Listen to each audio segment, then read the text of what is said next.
자, 반갑습니다. 오늘 말씀의 제목이 반면교사라고 되어 있습니다. 이게 어떤 부정적인 면, 예를 들어 반칙이나 변칙에 해당되는 그런 사례를 통해서 깨달음이나 가르침을 주는 사람이나 사건을 일컬어 반면교사 그럽니다. 그러니까 여러분이 다른 사람이나 사물의 그 부정적인 측면, 원칙에서 벗어난 그런 반칙이나 변칙 행위를 통해서 그걸 보여주면서 여기서 어떤 가르침을 얻어내라 이렇게 말할 때 누구누구를 무엇을 반면교사로 삼아라 이렇게 말합니다. 원칙을 벗어나서 반칙하고 변칙하는 그런 사례를 보면서 아, 나는 저렇게 하지 않아야 되겠구나 이렇게 다짐하고 맹세하는 그런 수단으로 삼는 그런 말이 뭐라고요? 반면교사 그럽니다. 그런 데서 얻어내는 것을 교훈 그러고요. 그래서 거기 교훈을 영어로는 레슨 그래요. 레슨은 수업이라 뜻만 있는 게 아니라 교훈 이렇게. 뭐 여러분, 원칙은 뭐예요? 원칙은 기본이 되는 규칙이나 어떤 규정, 룰을 원칙 그러죠. 그걸 어기는 걸 뭐라고 하고 반칙, 그 내용에서 조금 빗나가는 걸 변칙 이렇게 말을 하는 거예요. 반칙, 변칙은 원칙이라는 단어가 존재해야 존재 가능한 단어일 뿐이에요. 반칙, 변칙 이런 것들은. 그럼 원칙을 모르면 뭐가 반칙인지 뭐가 변칙인지 모르겠잖아요. 그렇죠? 모든 것에 대한 하나님의 원칙이 들어있는 책이 바로 성경이에요. 그런데 하나님의 말씀인 성경에 원칙만 기록되어 있는 게 아니에요. 여기 원칙만 기록해 놨다면 분량도 적고 간결할 거예요.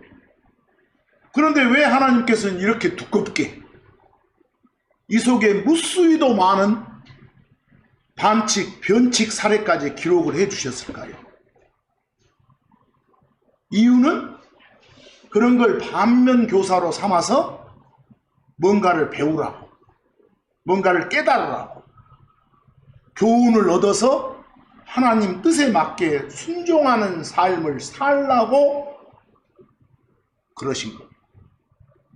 이 속에는 무수히도 많은 반칙, 변칙 사례들도 들어있다고.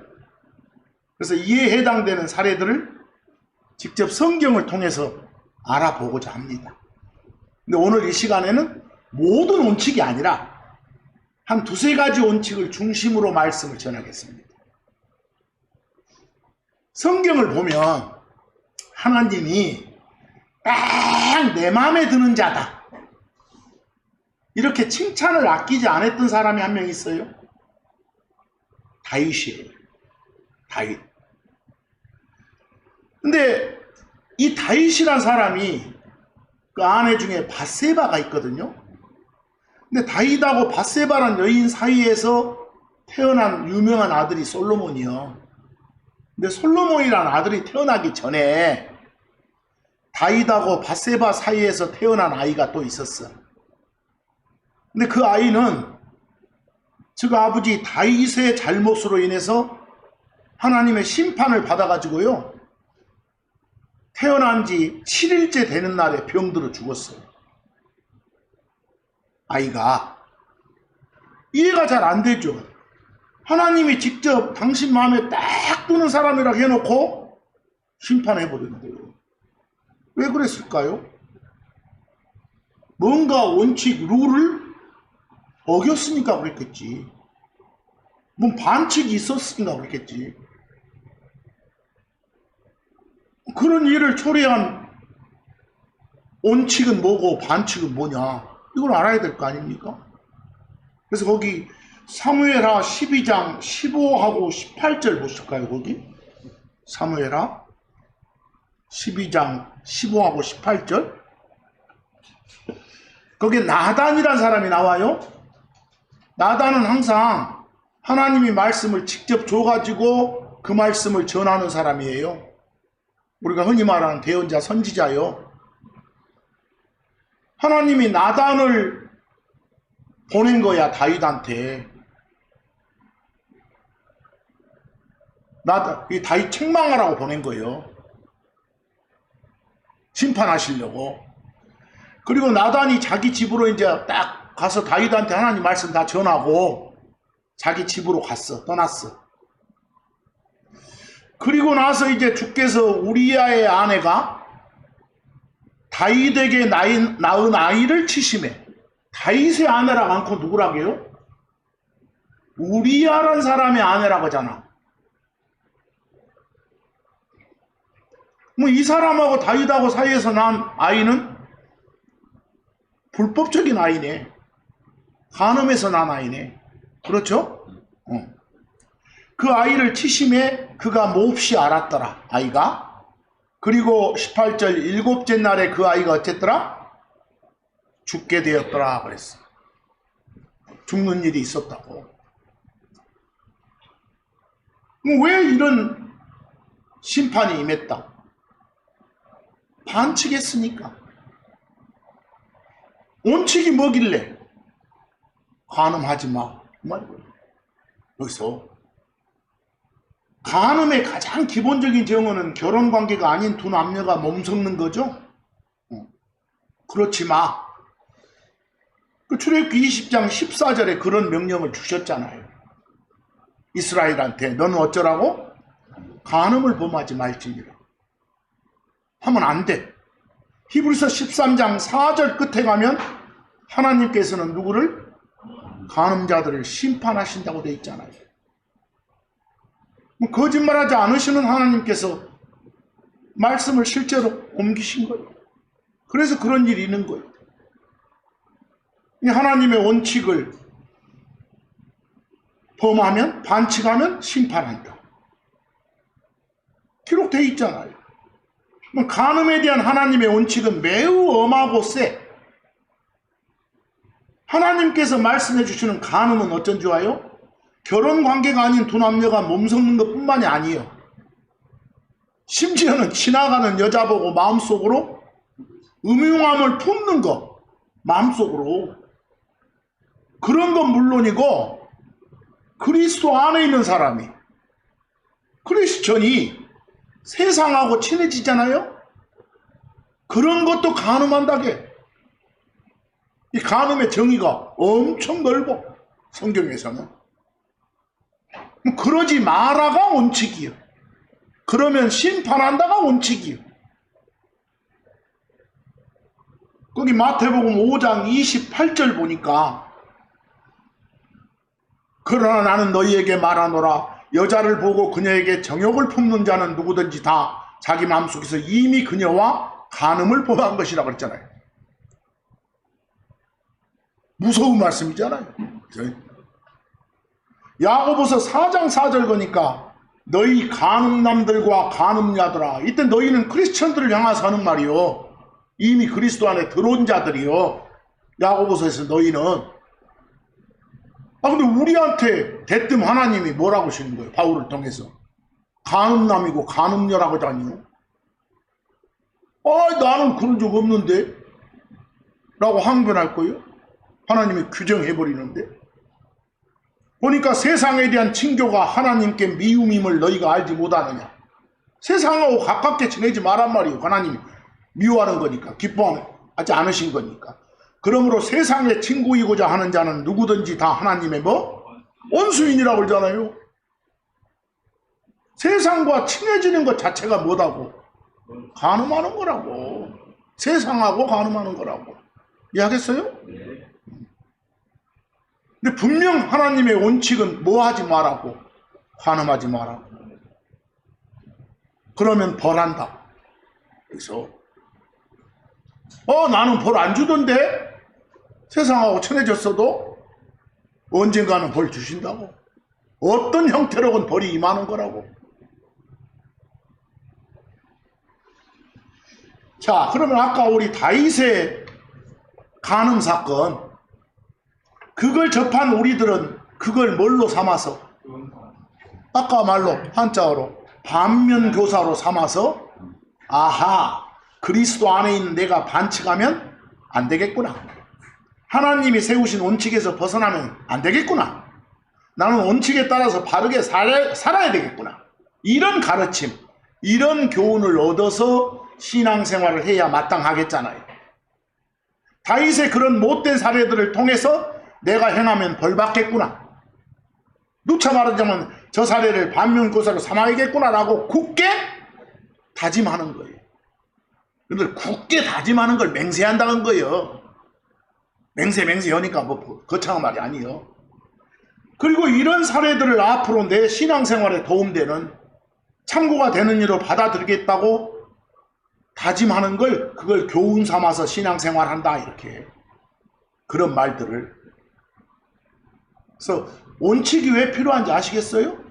원칙을 모르면 반칙이 뭔지 모르니까, 변칙이 뭔지를 모르니까. 이제 조금 더 지나가 볼까요?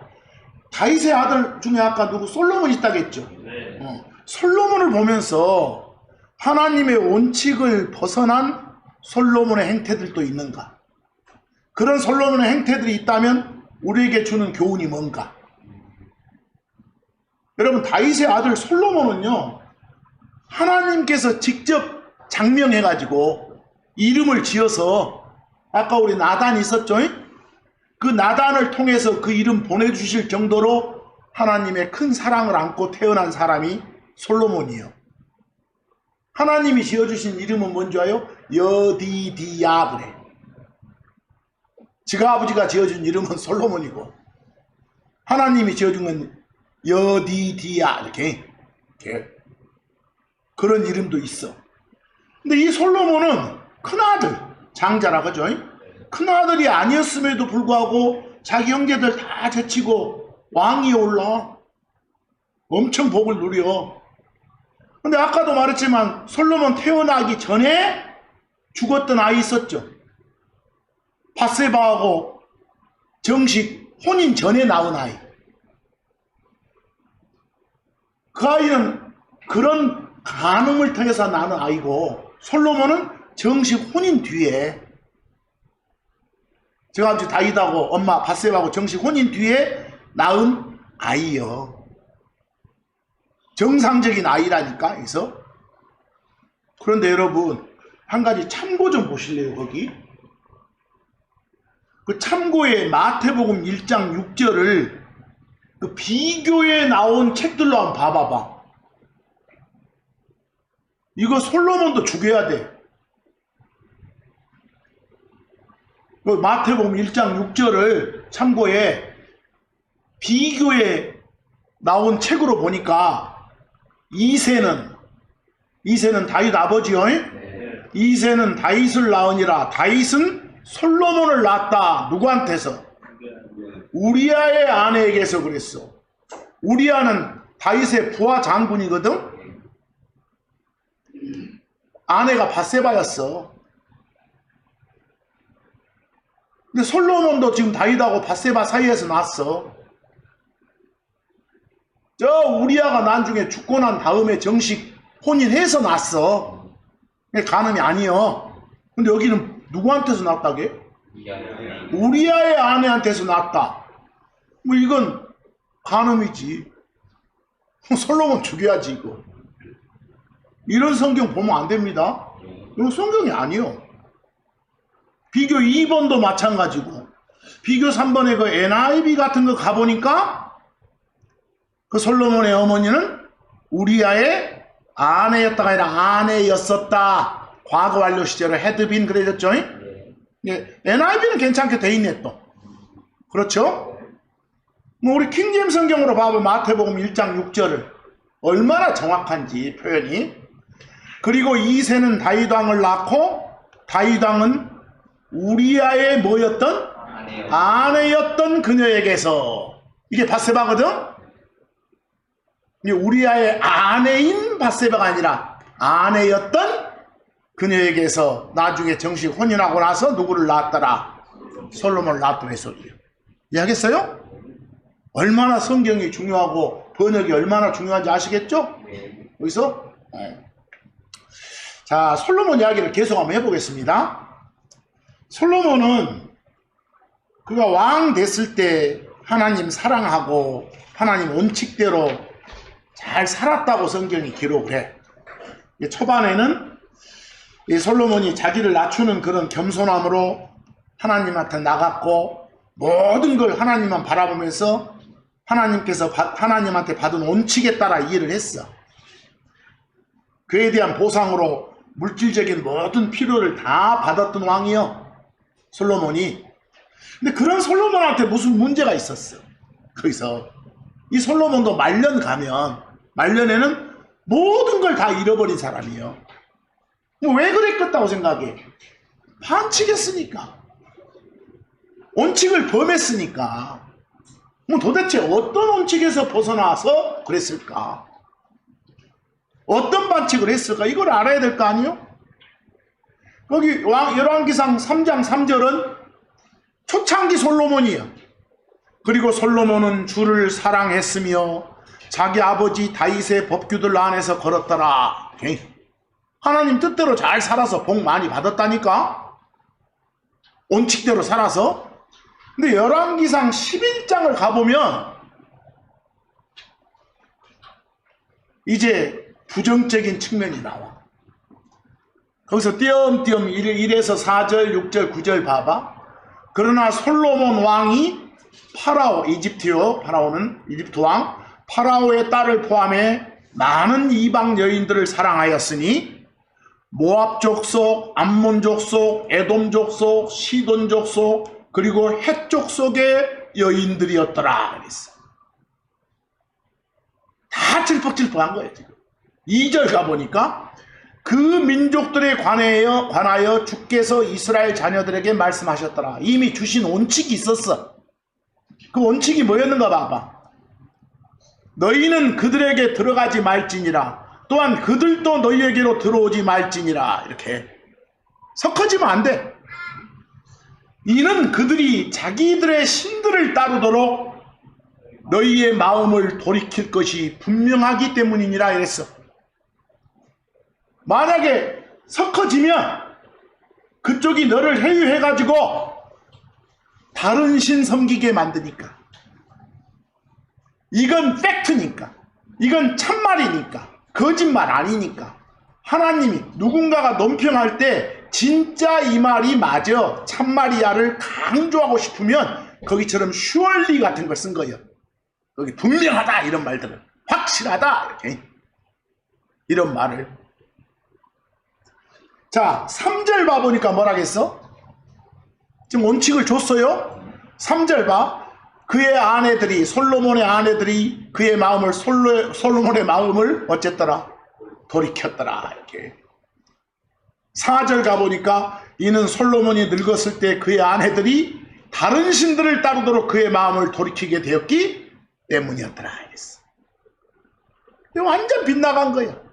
여기서 모든 반칙을 다 한 거예요. 이제. 뭐 원칙은 뭔데? 하나님이라 부르는 신 외에 다른 신 섬기지 말라가 원칙이거든. 6절 그리고 솔로몬이 주의 눈앞에서 악을 행하며 자기 아버지 다윗과는 달리 완전하게 주를 따라가지 아니하였더라. 이렇게. 다윗은 그런 대로 잘 따라갔는데. 9절 그리고 그의 마음이 주 이스라엘의 하나님으로부터 돌아섰기 때문에 주께서 솔로몬에게 어찌셨다. 이제 심판이 임한 거예요. 이해하겠어요? 분노하셨더라 이랬어. 뭐 이런 것만 딱 읽어보고도 야, 우리가 솔로몬이 다 좋은 것만 있었던 건 아니네 알아야 돼. 나는 솔로몬을 본받아야겠다 하면 솔로몬의 어느 면을 이렇게 말해줘야 돼. 뭐 이런 식으로 솔로몬 간음, 여기도 솔로몬도 간음 사건 뭐 이건 아니지만 다른 데하고 섞지 마라. 이거 섞지 마라. 세상과 동화되지 마라. 이 원칙을 어긴 거예요. 마누라가 1000명이라고 1000명. 성경에 다 기록이 되는 것입니다. 출애굽기 20장 3에서 5절에 준 원칙이 뭐였는데, 너는 내 앞에 다른 신들을 갖지 말지니라 이랬잖아요. 그래서 너는 너를 위해 어떤 색인 형상도 만들지 말지니라. 너는 그것들에게 네 자신을 굽히지 말고 또한 그것들을 섬기지 말지니라. 이게 원칙인데 이런 원칙을 표현한 거예요. 근데 하나님이라고 부르는 신 외에 다른 쪽으로는 마음을 두지 마라. 몸도 주지 마라. 일편단심을 강조해요. 일편단심. 하나님께 대한. 신약에 보면 야고보서 1장 8절 같은 게 보면 두 마음을 가진 사람은 자기의 모든 길에서 안정이 없느니라 그랬어요. 두 마음을 품지 말란 말이겠지. 보세요. 하나님이 주시는 여러 사례에 대한 원칙이 뭔지를 모르면 지가 반칙해놓고도 변칙해놓고도 모르는 거예요. 얼마나 성경이 중요한지 아시겠죠? 이제 아까 제가 어떤 원칙, 어떤 논평, 어떤 코멘트, 어떤 말이 참이라는 걸 강조하는 표현이 있다고 했잖아요. 그게 확실히 이렇게 우리 한국 사람들은 막 강조할 때 이거 아니면 내 손에 장을 지져보라 성가라고 해서 하늘이 무너져도 땅이 꺼지더라도 이건 말이 막 이런 말 하잖아요. 그런 표현들. 그래서 거기 그 참고를 한번 봐보실래요? 그 참고에 제가 그 좀 색깔 표현을 보라색으로 해놓은 것은 세상에서 많이 쓰는 말들이요. 그 참고의 별표 첫 번째 보시오. 우리말로 번역해놨어. 내가 여기 서 있는 만큼이나 하지요. 자, 여러분 봐. 내가 무슨 말을 해놓고 내가 금방 한 말 진짜요. 진짜라니까. 너 지금 나 여기 서 있지? 이거 사실이지? 내가 여기 서 있는 만큼이나 확실한 거예요. 이렇게. 내가 여기 서 있다. 여러분들 하늘이 봐봐. 하늘이 파랗죠? 하늘 파랗다는 누구나 인정하는 참말이요. 또 해가 동쪽에서 떠서 서쪽으로 진다. 누구나 인정하는 참말이잖아. 확실한 말이잖아. 그런 말들을 딱 영어로 써놓잖아. 그러면 그 주변에 했던 말이 진짜다, 참이다, 확실하다 이걸 강조하는 거예요. 이해하겠어요? 만약에 내가 내일 거기 갈란다 이렇게 했어. 말했어. 그래놓고 거기 참고 세 번째 봐봐. 세 번째, as the sun rises in the east and sets in the west 그랬죠. 그대로 직역하면 해가 동쪽에서 떠서 서쪽으로 지는 것만큼이나 확실한 거예요. 너 그거 확실하다는 거 알지? 그 정도로 확실한 말이야 내가. 나 내일 거기에 분명히 가 이 소리야. 이해하겠어? I'll go there 다음에 이런 말을 딱 붙이면 참말이라는 걸 강조하구나 이렇게 표현하면 돼요. 아시겠죠? 그런데 그 밑에 별표처럼 아까도 그런 말 나왔지만 그 참말임을 강조할 때 surely 이렇게도 잘 써. 확실하다, 분명하단 말이요. 또 예수님이 강조할 때 잘 쓰던 말씀이 verily 진실로 진실로 말씀해놓고 이거 진짜다, 참말이다 이렇게. 참말은 참말인데 더 강조하려고 그 말씀을 붙이는 거예요. verily. 어쩔 때는 두 번이나 verily verily 이렇게. 참말이다니까 참말이다니까. 꼭 그렇게 번역을 안 치면. 그리고 틀림없다는 걸 강조할 때 must를 쓰기도 했다잖아요. 반드시 해야 한다 이러시고요. 근데 그 밑에 클로바 표시로 한번 봐봐봐. 클로바 표시로 영어 있죠? as 나와요? the Lord, Lord는 주여 주. 그 자리에 막 하나님이 나오기도 해. 그 다음 리버스, 그 리브가 살아있다요. 여러분 살다 살아있다 높여서 말하면 살아계신다요. 하나 물어봅시다. 우리가 섬기는 주 하나님은 상상의 존재가 아니라니까? 실제로 숨쉬고 살아계셔. 이해하겠어? 뭐 하나님이 살아계시는 건 누구나 다 알아. 이건 해가 동쪽에서 뜨고 서쪽으로 진다보다 더 확실한 진리요. 참말이요. 그래서 뭔가 말해놓고 옆에다가 as the Lord lives 쓰면 이 말은 주가 살아계신 만큼이나 확실한 거예요. 이해하겠어? 영어로 딱 읽으시다가 이런 말이 나오면 야 이거 참말임을 강조하구나, 매우 강조하구나, 이렇게 알면 되는 거예요. 이해하시겠죠? 근데 이게 잘 안 되니까 막 as the Lord livers를 주가 살아계심으로 맹세컨대 뭐라고 막 번역을 이상하게 해놨더라고. 이게 어떤 용도인가를 아셔야 돼. 어쩔 때 쓰는 것들이라고 확실하다는 걸 강조할 때, 정말로 트루스라는 걸 강조할 때. 거기 이제 쭉 그 밑에 그 사례들을 한번 해봤어. 누가복음 한번 보실래요? 누가복음 13장 34에서 35절 갔어요? 그 예수님이 하시는 말씀이요. 오 예루살렘아, 대언자들을 죽이고 네게 보내진 자들을 돌로 치는 예루살렘아, 암탉이 자기 새끼들을 자기 날개들 아래 모으듯이 내가 얼마나 자주 네 자녀들을 함께 모으려 하였더냐. 그런데 너희가 원치 아니하였도다. 35절 진실로 내가 너희에게 말하노라. 주의 이름으로 오시는 이를 찬송하리다 라고 너희가 말할 때가 오기 전까지는 너희가 나를 보지 못하리라. 자, 이때까지는 너희가 나를 본다 못 본다? 못 본다. 이 말이 참말이라는 거야. 여기서 이 말이 참말이라는 걸 강조하는 게 옆에 진실로 이 말이에요. 나왔어요? verily 이 말이에요. 요한복음 3장 5절 예수님께서 답하셨더라. 진실로 진실로 내가 네게 말하노라. 사람이 물에서 그리고 성령에서 태어나지 아니하면 그는 하나님의 왕국에 들어갈 수 없느니라 그랬어. 보여요? 여러분, 물에서 태어난다고 말은 엄마 뱃속에서 양수 터져서 나온다고 말이요. 성령님에서 태어난다고 말은 하나님으로부터 말씀으로 다시 태어난단 말이요. 그래야만 하나님의 왕국에 어쨌다? 들어갈 수 있다. 이거 참말이요, 진리요. 근데 이게 진리임을 강조하고 강조하는 게 예수님 표현 중에 뭘 썼다고? verily, verily 이런 거예요. 강조에 강조를 거듭한 거예요. 이해하겠어요? verily, verily 이렇게. 갈라디아서 5장 19, 21절 이건 좀 봐줘야 돼.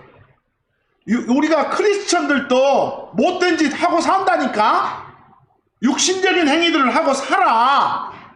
근데 그런 짓들을 행하는 자들은 하나님의 왕국에 못 들어가. 받을 게 없어. 받을 게 없어. 상을 못 받아. 상속을 못해.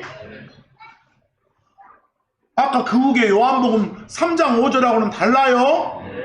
요한복음 3장 5절은 물에서 태어나고 성령에서 태어나지 아니하면 하나님의 왕국에 들어갈 수 없다고.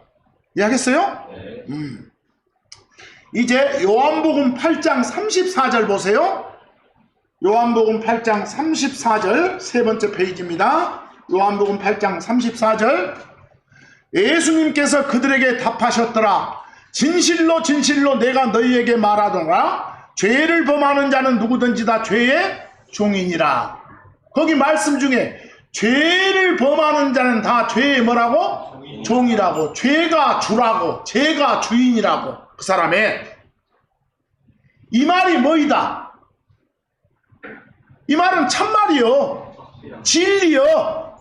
근데 이게 진짜 진리임을 예수님이 강조해서 표현하시려고 뭘 쓴 거라고? verily, verily 이러신 거라고. 진실로 진실로 이렇게 말씀하시는 거라고. 이해되세요?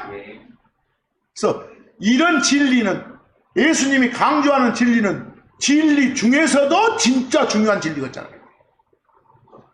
요한복음 5장 8장 58절도 주변에서 막 예수님 보고, 예수님이 한 50살 되어 보이는데 저 자기들 막 조상인 그 아브라함이 자기를 봤다고 하거든. 막 그런 말 하니까 수근수근해. 그래서 예수님 하신 말이에요. 예수님께서 그들에게 말씀하셨더라. 진실로 진실로 내가 너희에게 말하노라. 아브라함이 있기 전에 내가 있느니라. 야, 아브라함보다 내가 먼저 있었어. 이렇게. 뭐 아브라함이 있기 전에 내가 있느니라. 이건 진리요. 이게 진리임을 강조하고 강조하시는 표현이 뭐라고? verily, verily 이렇게 진실로 진실로 그러신 거라고. 이해되세요? 네. 이제 에스겔서 17장 19절 한번 봐봐. 에스겔서 17장 19절 보셨어요? 네. 자, 잘 보셔야 됩니다. 그러므로 주 하나님께서 이같이 말씀하시노라. 지금 이스라엘을 책망하는 거예요. 네. 그가 무시해온 내 맹세, 그리고 그가 깨뜨려온 내 언약, 곧 그것을 내가 그의 자신의 머리 위에 분명히 되갚겠노라. 보여요?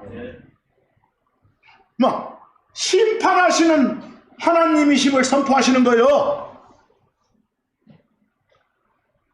보응하시는 하나님이심을 선포하시는 거예요. 가만 안 놔둬. 너희들이 깨뜨린 약속 그거 다시 내가 되갚어. 여러분 나와죠? 보응한다는 소리요. 근데 이거 에이 안 그럴 수도 있지 이 말이 아니에요. 그 말이 참말이라는 거, 진리라는 걸 강조하기 위해서 분명히 되갚겠노라. 뭘 썼어? 슈얼리 썼죠? 슈얼리만 쓴 게 아니라 그 옆에다가 as I live까지 써놨어. 거기 맨 끝에 보세요. 영어 as I live 보여요? 지금 주 하나님 말씀이니까 I 자리에는 아까로 말하면 로드나 가시 들어있겠지? 하나님 당신이 직접 말씀하시니까 뭐 as I live는 아까 뭔 뜻이라겠어? 어쩔 때 쓰는 거라겠어?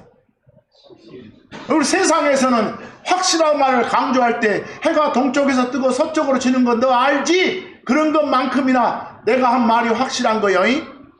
이런 표현 쓰지만 이렇게 하나님을 걸고 확실함을 말할 때는 as 하나님 리버스 이러면 어쩐다고? 하나님이 살아계신다는 거 확실한 거 알지?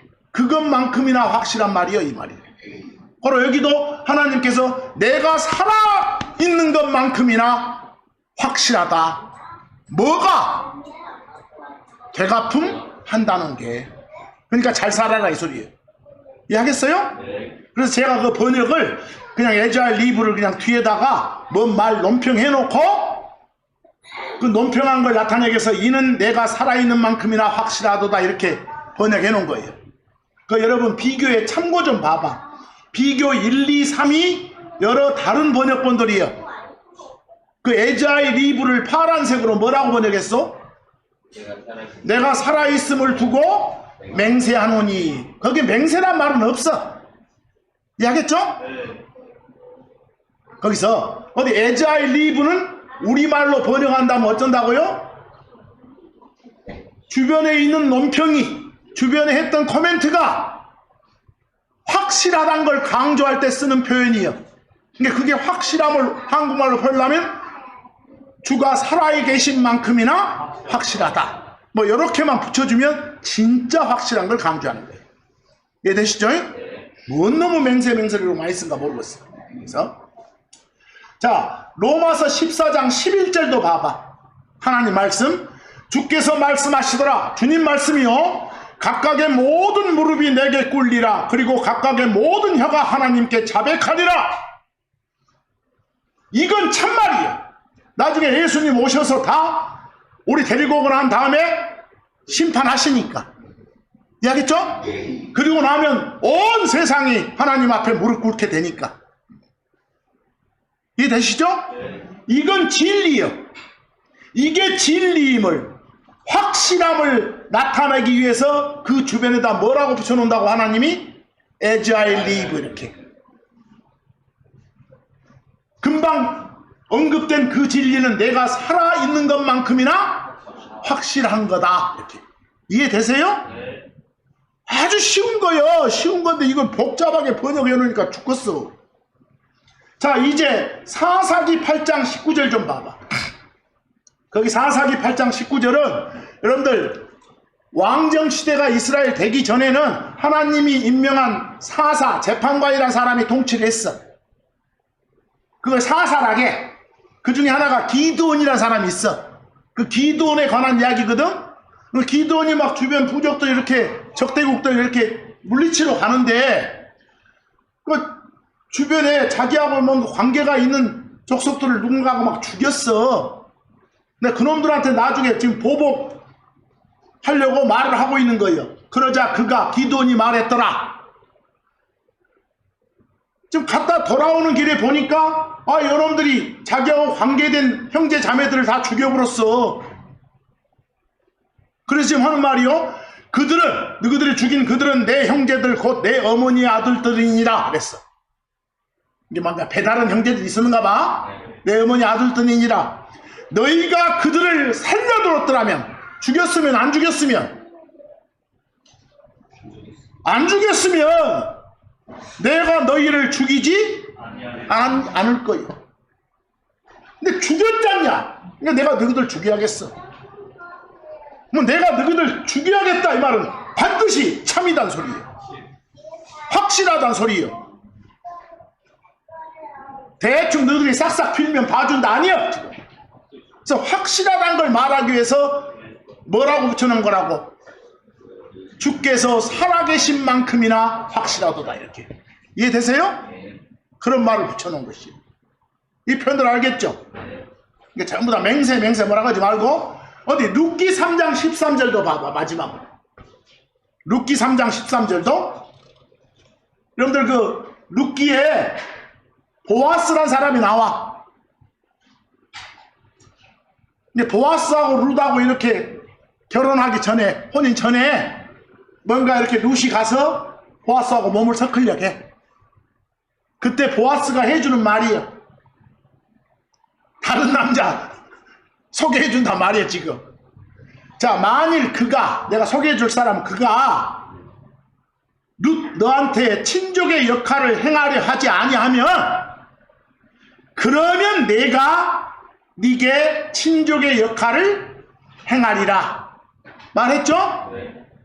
이게 참말이담을 강조하기 위해서 뭐란 말을 붙여준 거예요? 내가 한 말 이 말은 주가 살아계신 만큼이나 확실하다. 이해하겠죠? 이런 말을 하는 것이에요. 표현 아시겠죠? 그래서 이런 거 워낙 많이 나오니까 좀 이럴 때 쓰는구나. 세상에서도 이렇게 영어 할 때 이런 표현을 넣어서 써주면 멋질 거예요. 자, 다시 오늘 주제로 또 돌아가 봐야겠어. 오늘 주제가 뭐였어? 성경 반면교사로 삼아서 좀 하나님 뜻대로 잘 살아보자는 거. 성경의 나쁜 사례들을 통해서 교훈 받자는 거. 우리 신약으로 가보면 베드로라는 사람이 있죠. 이 베드로라는 사람이나 베드로라는 사람의 형태를 반면교사로 삼아서 뭔가 살만한 건 없을까 이 말이에요. 많아. 베드로도 거기 마가복음 8장 29절 한번 보실래요? 그리고 그분께서 그들에게 말씀하시더라. 그러나 너희는 나를 누구라 말하느냐. 그러자 베드로가 지금 예수님 향해서 뭐라고요? 당신은 그 그리스도이시다 이렇게. 그리스도라는 호칭에 하나님이십니다 이렇게 지금 고백하는 거예요. 누가? 베드로는 예수님이 성경에 기록된 바로 그 그리스도이란 걸 알고 고백한 거예요. 그래서 이 정도로 진리에 대해서 예수님에 관한 온칙에 잘 아는 온칙주의자예요. 이 정도의 신앙 고백을 했던 사람이에요. 또 예수님 곁에 오랜 시간 붙어 다니면서 그분의 말씀을 배웠던 제자예요. 그런 제자라면 우리 생각이 뭐예요? 야, 성경에 능통하겠네. 그래서 모든 원칙은 다 지키고 살겠네, 잘 알겠네, 동행하니까. 여러분 알 거예요. 여러분들 하나님에 대한 원칙이 뭐예요? 세 분 한 하나님 중에서 한 분이 인간 세상에 사람으로 내려와가지고 죄인들을 건져내는 그런 구원자가 되기로 한다. 이게 원칙이잖아요. 그를 받아들인 사람들은 다 구원시킨다. 그런데 배척자들을 위해서 그 그리스도가 한번 어쩐다? 죽는다. 반드시 이건 확실하다 이 말이거든. 거기서 뭐 그게 원칙이거든. 그게 원칙. 그런데 마가복음 8장 31에서 32절 가보세요. 원칙이 뭔가 봐봐. 그리고 그분께서 사람의 아들이 반드시 많은 일들을 겪어야 하고, 사람의 아들은 예수님이 당신 자신을 가리키는 말이요. 내가 많은 일을 겪어야 돼. 이건 반드시 겪어야 돼. 확실한 거예요. 또 언로들에게 그리고 수석 제사장들과 서기관들한테 거부당해야 돼. 그놈들이 배척해야 돼. 이거 반드시 있어야 될 일이요. 또 죽임당해야 되고 사흘 뒤에 다시 일어나야 돼. 이건 반드시 있어야 될 일이요. 이게 원칙이요. 이렇게 가르쳤어. 근데 32절 공개적으로 그 말씀을 또 선포했어. 아니 선포를 하는데 누가 끼어들어? 베드로가 끼어들어가지고 꾸짖기 시작했다고. 뭔 말씀하시오 지금. 이러기 시작했어. 그런 말 하지 말라는 거예요. 내 손을 장히 쥐어도 그런 일 없게 하려고 이렇게 막 하고 있는 거예요 지금. 뭐 이거 뭘 모르는 놈이요. 이 상황에서는 원칙을 모르는 자예요. 지금 원칙을 말씀하시고 계시는데 거기서 이런 원칙 제시에도 불구하고 한쪽 귀로 들고 한쪽 귀로 흘러버린 거예요. 여기 마가복음 14장 29, 31절로만 가보실래요? 마가복음 14장 29, 31절. 그러나 베드로가 그분께 말씀드렸더라. 뭐라고 가보시오? 모두가 죄를 범한다 할지라도 그럼에도 저는 그렇지 아니하겠나이다. 절대로 자기는 죄를 짓지 않겠대. 30절. 그러자 예수님께서 그에게 말씀하시더라. 진실로 내가 네게 말하노라. 거기 아까 배웠던 당신 말씀이 확실하다는 걸 알려주는 부사표현 베릴리 보여요? 어떤 말이 확실한 말이에요? 이날 곧 이 밤에 수탉이 2번 울기 전에 네가 나를 몇 번? 3번 부인하리라. 이렇게. 이게 참말이요. 이게 진짜 참말임을 강조하시는 표현이 베릴리예요. 보여요? 31절. 그랬더니 그러나 그가 베드로가 더 열렬히 말해 막 더 열려갖고 말을 뭐라게? 제가 당신과 함께 죽을지언정 하늘이 무너져도 뭐 막 땅이 꺼져도 이지랄하고 있는 거지 지금. 그래도 저는 결코 당신을 부인하지 아니하겠나이다. 이거 지켜 못 지켜? 못 지켜. 못 지킬 것을 뭘 막 하늘이 두 쪽 나더니 땅이 꺼져더니 막 하늘을 두고 땅을 두고 이렇게 다짐하지 마시오. 역시요? 지킬 걸 다짐하시오. 여러분들 굳게 다짐하는 거 하겠다고 마음먹는 이것 보고 맹세라게. 맹세는 뭐 거창한 표현 아니야. 아예 그런 거 하지 마라가 아니요. 그런 거 하더라도 지킬 거 하라니까. 알겠어요? 하지 못할 건 하지 말라고. 이 소리야. 성경은 다. 지금 베드로 사례 알겠어요? 자기만큼은 절대로 죄를 범하지 않겠다고 다짐했던 베드로, 죽었으면 죽었지 배받아 하지 않겠다고 혼장담했던 베드로는 3번이나 지 입으로 예수님 모른다고 부인했어요. 절대 다짐하지 않겠다고 다짐했고 굳게 다짐했고 맹세했던 베드로가 반칙을 범한 거라니까? 어떤 원칙을 벗어난 반칙이었어? 성경은 거짓말하지 마라, 거짓 증언하지 마라, 거짓 맹세하지 마라, 거짓으로 위선적으로 다짐하지 마라. 이런 원칙을 어쨌습니까? 벗어났으니까. 나중에 마태복음 26장 74절 가보니까 그 예수님 재판 받을 때 너 저 사람 알지? 당신 저 사람 알지요? 하니까 그때 베드로는 뭐라게? 나는 그 사람을 알지 못하노라. 뭐 누구야 저 사람이? 나 몰라. 이렇게 라고 말하면서 뭐한가 봐봐. 저주했단 말이야. 욕했단 말이야. 저주하고 맹세하기 시작했더라. 거기 맹세한다 나와요? 지금 요 상황에 여기 내용은 안 적혀 있어도 어쨌단 말이야. 막 욕하면서 내가 저 새끼 막 뭐라 했으면서 응? 또 내가 손에 뭐 장을 찢었으면 지겠지도 모른다 막 해서 이런 식으로 말하기 시작했단 말이야. 여기서 이 내용이 지금 뭐 한 거예요? 지금 거짓말 한 거예요. 거짓 맹세한 거예요. 이것이 거짓 약속, 거짓 다짐을 한 거예요. 반칙한 거라고. 근데 이런 걸 어쩌지 말라고, 하지 말라고 말씀을 주거든. 그게 원칙이거든. 그 레위기 19장 12절에 뭐라고 주셨는가 보세요. 그리고 너희는 내 이름으로 거짓 맹세하지 말지니라. 또한 너는 네 하나님의 이름을 더럽히지 말지니라. 여러분들 거짓 맹세한다 이 말은 뭐예요? 우리 요즘 말로 하면 지키지도 못할 것 괜히 막 큰소리 뻥뻥 치고 호언장담한다 이 소리요. 거짓 하지 마라 말이에요. 이해하겠어요? 네. 스가랴서 8장 17절 그리고 너희 중 아무도 너희의 마음속으로 자기 이웃을 대적하는 악을 상상하지 말라. 그리고 뭘 사랑하지 말라? 거짓 맹세를 사랑하지 말라. 맹세하더라도 다짐하더라도 어쩔 거? 지킬 거. 지킬 수 있는 거 해라 그 말이에요. 입만 살아가지고 말하지 마라 이 소리예요 지금. 이는 이 모든 것들은 내가 미워하는 것들이기 때문이라 주가 말하노라 그랬어. 마태복음 5장 33절도 가보세요.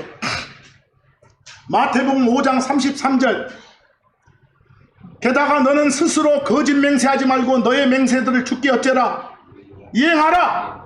이렇게 옛시대 사람들이 해서 말해진 것을 너희는 들어왔도다. 예수님이 지금 알려주고 있어. 이와 비슷한 내용이 야고보서 5장 가면 또 나와. 이해하겠죠? 거기서 이제 야고보서 5장으로 쭉 가면 여기서 거짓이란 말을 살짝 빼놨어. 빼놨어도 문맥으로 보고 거짓 맹세인지 알아야 돼. 그래서 지킬 걸 하란 말, 지킬 거. 출애굽기 20장 16절 보니까 너는 네 이웃을 대적하여 거짓 증언을 나누지 말지니라 이렇게. 여러분 성경과는 무관한 사실을 사실인 것처럼 막 옆에다 전해. 이거 거짓 증언이에요. 위증이에요. 위증. 이게 제대로 알지 못하고 말씀을 전하겠다는 마음 갖지 말어. 제대로 알고 전해야 돼. 만약 그렇지 못하면 그건 거짓말을 전하는 거니까. 거짓 증언이 되니까. 그래서 우리 신약에 들어오면 거짓 증언하지 마라가 거짓말 마라 이렇게 그냥 표현된다니까. 거짓말하지 마라, 정직해라 이런 의미로. 근데 그 말은 좀 확장하면 진리, 진실만을 말하라 이 소리야. 거짓말하지 마란 말이. 그래서 우리가 삶에서도 원칙이 뭐요? 에베소서 4장 25절처럼 그러므로 뭘 치우고 거짓말을 치우고 각 사람이 자기 이웃과 더불어 뭘 말하라? 진리. 진리를 말하는 것이 거짓말 안 하는 것이구나. 거짓 증언 안 하는 것이구나. 뭐 진리가 뭔데? 하나님이 주신 원칙이라고. 원칙 모르면 뭘 어긋냐고 도대체. 뭐가 반칙인지 뭐가 변칙인지 모르니까. 골로새서 3장 9절 10절 가서도 서로 어쩌지 마라. 거짓말하지 마라. 왜 거짓말하지 말라고요? 너희가 그 옛사람의 행위들과 함께 옛사람을 벗었기 때문에 그리하라. 이미 어쨌으니까 그리하라고. 구원 받았기 때문에 그렇게 하라고. 거짓말하지 말고 살라고. 그리고 새 사람을 입었으니까 그렇게 하라고 했어요? 그래서 야고보서 3장 14절 말씀으로 하면 어쩌라? 진리를 거슬러 거짓말하지 말라. 뭐 거짓말하지 않는 거, 거짓 증언하지 않는 거, 거짓 뿌리를 입에 담지 않는 거, 거짓 맹세하지 않은 거, 거짓 다짐하지 않는 거, 이것이 뭐라고? 원칙이라고. 이해하겠어? 더더욱이나 그 원칙을 강조하실 때 막 하늘을 두고 땅을 두고 뭐 하늘이 어째도 땅이 어째도 여러 말 섞어가면서 그런 다짐을 하지 말라고. 이해하겠어? 그냥 참인 건 참이다, 가짜는 가짜다라고 밝히는 거야. 얘는 해, 아니야 아니야, 이런 식으로 밝히라는 거야. 알겠어요? 하나님을 알고 그분과 교제한다라고 입으로는 이렇게 짓거리면서도 부정하면 안 되겠죠. 요한일서 1장 6절 한번 봅시다. 몇 구절만 읽으면 됩니다. 만일 우리는 그분과의 친교를 가지고 있다고 말하면서 어둠 가운데 걷는다면 우리는 거짓말하고 진리를 행하지 아니하느니라. 요한일서 2장 4절 내가 그분을 아노라고 말하면서 그분들의 명령들을 지키지 않은 자는 거짓말쟁이 사기꾼이요 그 자에는 뭐가? 진리가 있지 않느니라. 결국은 거짓말하지 말라고 말은 서로를 어쩌라요? 사랑하여. 아니 내가 상대를 사랑하면 그 사람 속이겠어? 요한일서 4장 20절 어떤 사람이 나는 하나님을 사랑하노라고 하면서 자기 형제를 미워하면 그는 뭐이다? 거짓말쟁이다 이러고 나왔어. 자, 오늘 이 시간에는 온칙이 왜 필요한가도 했지만 온칙보다는 여러가지 성경의 반칙, 변칙 사례들을 소개했어요. 그걸 통해서 그걸 반면교사 삼아서 하나님 기쁘게 하는 삶을 살자고요. 근데 원칙이 뭔지 알려면 뭘 읽어야 된다고? 성경 읽으셔야지. 또 들으셔야지. 듣더라도 제대로 들어야지. 제대로 안 들면 삶이 복잡해지고 그냥 답답해져. 그리고 오늘 표현 중에 그 나온 표현들 아시죠? 확실함을 전달하는 표현? 이건 좀 이따 오후 성경 공부 시간에 몇 구절 더 해야 되겠어요. 이해하시겠죠? 자, 이번 주간도 하나님 뜻대로 기쁘게 사는 여러분이 되기를 소망하면서 오늘 말씀 여기서 마칩니다. 감사합니다.